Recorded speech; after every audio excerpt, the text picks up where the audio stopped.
Ce qu'il faut dire aux Sénégalais, c'est que depuis que le Sénégal existe, on n'a jamais donné un permis d'exploration par appel d'offres. Ça ne s'est jamais passé. Donc, ce n'est pas nouveau. Le Sénégal n'a jamais fait ça. Et c'est seulement, je pense, à la suite de la déclaration du président Macky Sall, qu'on a décidé désormais de mettre en place un dispositif pour tout faire passer par appel d'offres. Ça, c'est le premier point.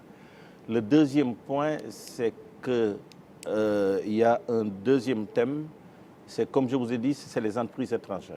Les entreprises étrangères sont obligées. Il n'y a qu'une multinationale pour faire de l'exploration pétrolière. Il n'y a pas une entreprise locale qui peut le faire, ni une entreprise communautaire. Ça, c'est vrai. La troisième chose, c'est de considérer est-ce que la part du Sénégal est normale ou anormale. Contrairement à ce qu'on dit, la part du Sénégal n'est pas de 10%. C'est Petrosen qui a 10%, qui ne peut pas monter à 20% parce qu'elle n'a pas les moyens d'aller emprunter 5 millions de dollars pour...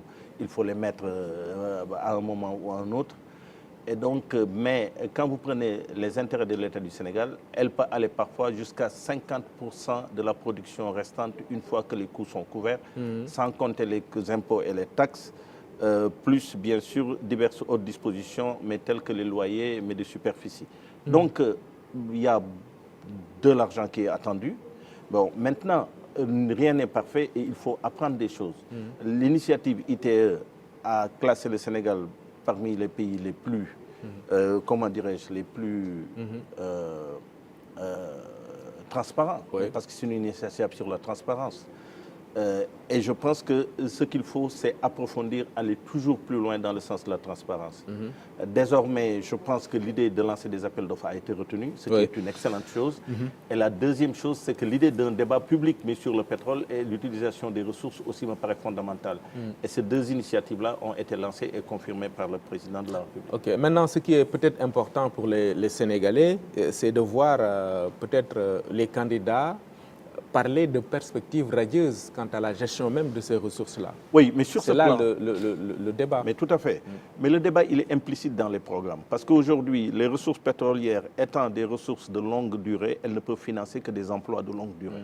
Donc, elles vont être essentiellement consacrées à l'éducation, essentiellement aux services sociaux de base, essentiellement aussi pour gérer la transition énergétique.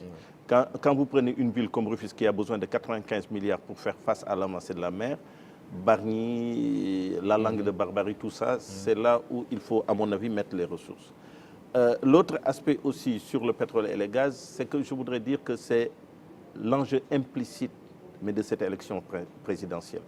Pourquoi je le dis? Parce que c'est un ingrédient pour enflammer les pays. Vous avez vu le Congo, dans tous les pays où le pétrole et le gaz est apparu, il y a des milieux d'argent qui contrôlent des hommes politiques et qui essaient de réviser les contrats, de remettre en question pas mal de ces choses.